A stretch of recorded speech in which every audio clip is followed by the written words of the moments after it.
Do we have any statisticians in the audience today? Anybody? No math degrees? All right. It helps me to know that because then I can adjust. I'll also throw in some dad jokes because that's what I do. I take myself not very seriously. I take sales quite seriously. So I might as well start with one. So a three-legged dog walks into a saloon and he says, "I'm here to speak to the man who shot my paw."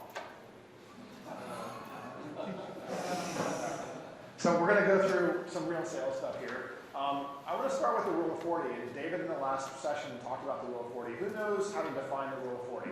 What are the components? David, you can't answer that. Ray, you can't answer that. Yep.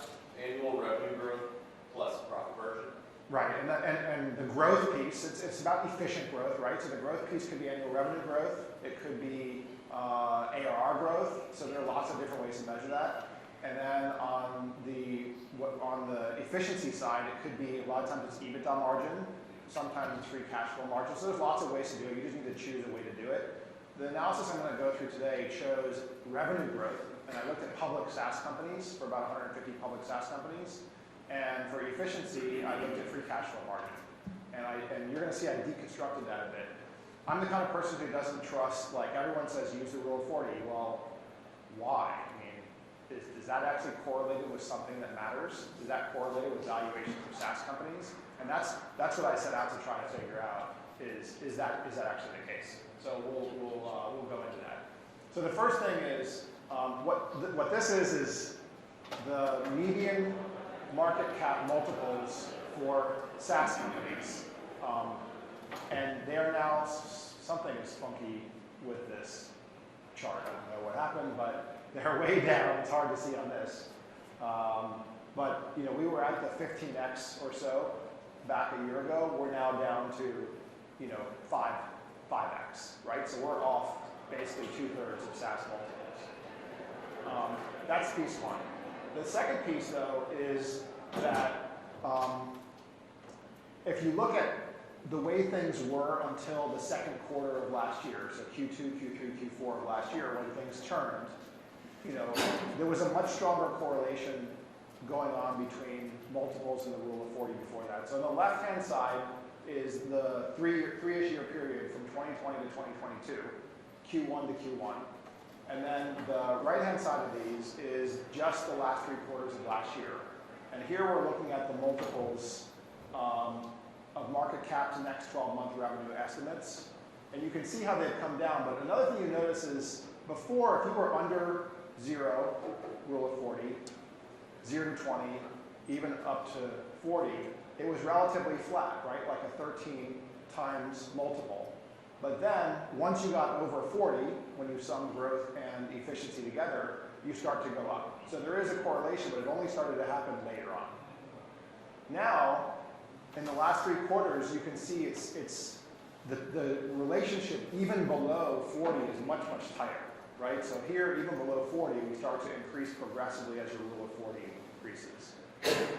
If you were to take all the data that's in the 20, the under 0 to up to 40, and then compare that to the over 40, it was about 1.5x higher for the people who were over 40 before, and now it's 2x higher if you're over 40. So the net of all of that is there's a much more significant reward for being over the rule of 40 now than there used to be before.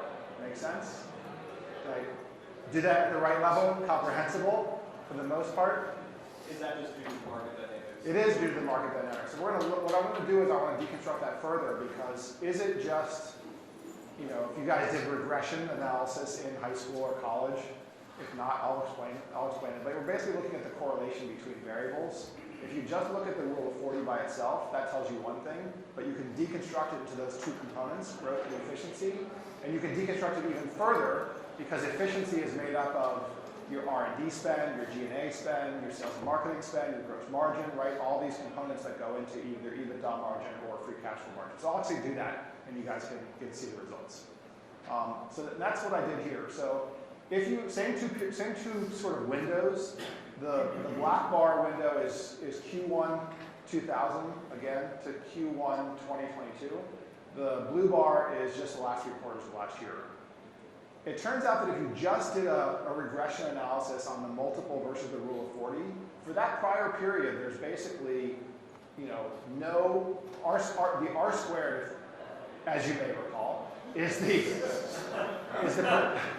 the percentage variation in one variable that's explained by variation in the other. So if I were to take people's heights and I were to regress it on weight, right? So how much of variation in height can be explained by variation in weight? Is like an example, right? So this is how much of the variation in rule of 40, how much of the variation in the multiple can be explained by variation in rule of 40? I'll say it again. How much of the variation in the multiple can be explained by variation in the rule of 40? So if you just use rule of 40 where you composite, you smush growth and efficiency together, until Q2 of last year, there was actually no correlation. So like I would have called total BS on using rule of 40 by itself before Q2 of last year. It just wasn't useful as a predictor. So it is now, as you can see, now 21% of the variation in multiple is explained by variation in rule of 40. But you can do better. You can do better by deconstructing it into its first two components, right? The last 12 months revenue growth and the last 12 months free cash flow margin. If I deconstruct those things, even before there was some degree of relationship, but now there's a very strong relationship, right? 40% of the variation in multiple can be explained by variation of free cash flow margin. But you can do, but wait, there's more, right? You can do even better than that, which is if I leave revenue growth, well, I can't further deconstruct that. But if I deconstruct the free cash flow margin into sales and marketing over revenue, G&A over revenue, R&D over revenue, COGS over revenue, changing working capital, like all the different pieces that go in, then I can get myself up to 45% explainability. That's probably as good as you can get. So my conclusion of this is that, number one, rule of 40 is an effective measure of efficient growth. Number two, rule of 40 is strongly correlated and predictive of revenue growth. And the better and better you do on rule of 40, the more likely you are to increase your multiple. So those are the key kind of quant, if you will, takeaways from that. Questions before I move off the rule of 40 a little bit? Yeah. If it's the earnings portion of it, can it go negative, or is it just zero if you're not profitable? It can go negative, absolutely, yeah, absolutely. If you're not, in fact, that's the norm, right? Is maybe you have 80% revenue growth and minus 120% free cash flow margin, right? And you're a negative, a negative 40 on rule of 40 there. So absolutely, you can go negative. I capped the analysis at minus 100. So there's very few companies that go below minus 100 in public SaaS companies. Private companies, for sure, they do. Other questions? This one is a little more mind-blowing. But what I tried to do was I looked during that period at those deconstructed components, which ones are the ones that are predictive, positively or negatively on your multiple. So if I look in this first column here, of course, second column, I guess, middle column, Q1 of 20 to 22, unsurprisingly, the stronger you grow revenue, the better your multiple is. What is kind of surprising is during that period, there was no statistical relationship between your multiple and your margin, your gross margin, or your CAC, your sales and marketing efficiency. That's kind of mind-blowing, right? Like, how the hell can that be? But remember what the mantra was. It was growth at all costs. This is the proof that we were living for that time period in a growth at all costs model. And the right-hand side is proof that we have shifted unequivocally into a efficient growth model, because now we still have a positive relationship, statistical relationship with revenue growth. Now there is a negative relationship with the things that constitute the main components of efficiency. Interestingly enough, R&D, which the more you spent on R&D before, the stronger your multiple was, because you were investing for growth. Now it's neutral. There is no predictive the variation in R&D spend does not have any predictive value on your multiple. And then ditto with G&A. It was bad to overspend on G&A. Now it's just neutral. I think companies have put a lot of effort into controlling the G&A, so I have to look at this statistically, but I suspect it's much, much tighter than it had been before, right? Everyone's looking at that. All right, questions about this? Kind of cool, right? Like, to actually see that we've moved from growth at all costs to efficient growth when you hear about it, but the data actually proves it. So we're going to talk about two different things here. We're talking about efficient growth, so let's talk about the first one is going to be top line growth, and then I'll talk a little bit about efficiency and how to get there. And I'll share some data. I'll try to tell a little bit of stories as to. I promise more dad jokes, so I'll do two time ones. My favorite time of day is 6:30, hands down. Ouch. What's the best time to go to the dentist? 2:30. All right. So let's first look at what people are doing in order to improve growth. And in the role I'm in now, so I was at Sales Law for 4 years. I was head of revenue operations and strategy. I moved over to the venture world a year ago. I work at Insight Partners on the operating and advisory side. So I get to see, we have 500 portfolio companies, and more than that, I have about 120 that I'm responsible for helping them with their sales efficiency and growth. And when I talk to those companies, one of the patterns I've seen is this narrowing of the ICP. There's a lot more emphasis being put into, hey, I can't prospect. I was prospecting everybody. Now I'm going to be very, very diligent in who I prospect. I'm going after, I'm going to score my accounts. I've seen a lot of new startup formation of companies who are just doing scoring algorithms. I was at another conference this morning, and one of the exhibitors there was a company called Forward.ai, and that's what they do. They help you score leads, accounts, opportunities, anything you want. It will do predictive scoring. There are lots of them out there, but that's one example of a company. But putting this emphasis into your ICP, which companies you're going after, and then the personas within those companies. Looking at the data to figure out, like, hey, if I prospect this particular persona, it doesn't turn into an active pursuit, so I'm just going to stop doing that. So that's part of the intelligence that's going into it. The second piece about driving growth is just being maniacal about pipeline generation. It sounds so obvious, but I had a bit of an epiphany. I mean, I've been in this game, as you can tell from the lack of hair and what's left is gray. I've been in this game for a long time, and I was always aware of the following expression. And here's the expression: it's not what you know. It's not figuring out what to know. It's doing what you know, right? It's not knowing what to do. It's doing what you know. There it is. And I always knew that, but in sales, right? Like at the end of the day, you generate pipeline, you advance and close opportunities, right? Rinse and repeat, and then you delight and renew your customers, right? There's no rocket science. But I was listening to a podcast recently. It's the Hunters and Unicorns podcast. Someone turned me on to. Anyone heard this one yet? It's like, just a must listen. The people who run our recruiters, the questions are not always great, but the guests are amazing. So they interviewed 20 or so of 33 senior leaders who came out of PTC and Blade Logic. So PTC is kind of the archetypal progenitor of the enterprise SaaS sales. They invented Medic. You guys have probably heard of the Medic framework for qualification. So they invented Medic. And John McMahon there was like one of the inventors. John Kaplan also, who went off and started Force Management, which is a sales training company.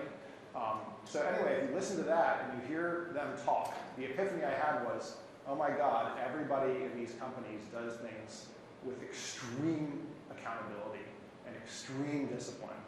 And that I'd never seen that before. I've worked in a lot of SaaS companies. I've talked to a lot of SaaS companies. I've never seen the degree of discipline. And this applies to pipe check. If you're running a company and you just make sure that you are generating pipe with the right types of customers, the rest of it's going to happen. So anyway, this maniacal kind of make sure you're covering the pipeline. The data here is whatever. Is the window dressing for you. But just make sure that your reps are generating the pipeline, and you can work backwards, right? You know what their goal is. You know what the win rates are. You know how many activities are needed to generate an opportunity. You're going to go backwards, and set those pipeline targets. And even if you're enterprise selling, it doesn't have to be weekly op-gen. It could be monthly op-gen. And even if you're upgrading, the same thing. So work through your numbers on that. The other thing I noticed when I listen to these podcasts is just this maniacal dedication to deal inspection. I've sat through a lot of quarterly business reviews, QBRs, deal reviews, and so on, and managers are generally not they're not like intense enough, I think, about deal inspection. And when you listen to the PTC Blade Logic folks, you might walk away saying, I don't know if I want to work for this company, right? Has anyone watched the movie Whiplash before? There's a few yeses. Yeah, definitely our director has watched Whiplash. So the premise of Whiplash is basically at what price greatness? It's about a jazz drummer, and the teacher of this jazz drummer pushes his drummers to the absolute edge of like physical and psychologically to the edge. In fact, I think one of the students, it was like the dark part of it was, one of the students, didn't make it. And the one who he's teaching in this particular movie is like on the edge. But when you listen to the people who worked for PTC Blade Logic, they knew what they were signing up for, right? Like they knew that they were going to be pushed to the edge and being held of accountability. I'll reference one other thing, which is the book Radical Candor, written by Kim Scott Malone. Most of managers, most humans, I think, operate, unfortunately, in the ruinous empathy zone, right? It's like we care deeply, but we don't challenge directly. And to be a great sales leader, you need radical candor. You need to care deeply and challenge directly. And that's what I saw in the PTC Blade Logic folks who talked about it. And this is just like an example, when I talk to reps who've won or lost deals, they win or... Okay, Siri. There we go. That was the podcast. Absolutely.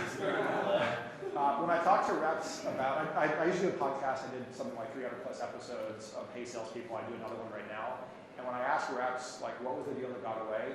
It's always something to hear, right? Like, it's always something to hear. And I don't have a P in here. You can have 2 Ps, paper process and partners. I have both the Cs, like whatever your deal health and inspection qualification framework is. Hold your reps accountable every single time you meet with them across whatever criteria they should be at that phase of your sales process. If you do listen to that podcast, start with John McMahon's episode. It's episode 3 of the podcast. Questions about that? I'm going kind of fast, but less data. Right, I gave you the hard data at first. Yep, 3 minutes. Yep, I'm wide got a clock. All right, so let's talk about efficiency. So we talked before about growth. So the number one way I've seen to increase efficiency is, like right off the bat, is you can just fix your span of control. We've slowed hiring. We had very large spans of control before, so lower your span of control. This does a lot of goodness. There's the former CEO of IBM, Gina Rometty, released her book last week. I devoured that book. It's awesome book about leadership. And one of the things she mentions in there is one of the first things she did when she took over at IBM was cut like multiple layers out of the middle. It saves cost, but it also speeds efficiency and decision making. So that's kind of piece 1. Piece 2 is we got ridiculous out of control on quotas, right? So we started. We recommend from Insight. We recommend that you set quota to OTE or OTE to quota multiple at 5x. So your 20% cost of sales on new business. We were routinely seeing 4x in the companies that we were funding, as well as just out there in general. So this is now the time to start to get back to rational territory. Companies in general have cut about 10 or 15% of their sales force, and in the process, that kind of creates more of the pie for the remaining reps to be able to digest. So there are things, you can't just raise people's quota without doing things. One is you're giving them more accounts if you cut the number of salespeople. Another one is that you maybe doing more on marketing and so forth. So you just need to make sure that you're feeding them properly. And last but not least, it's just optimizing your tech spend. Things got out of control tools-wise. As I mentioned, I was at a conference earlier today, and one of our portfolio companies, coincidentally, I didn't even know she was speaking, but was speaking Sandy Robinson from Nimbus.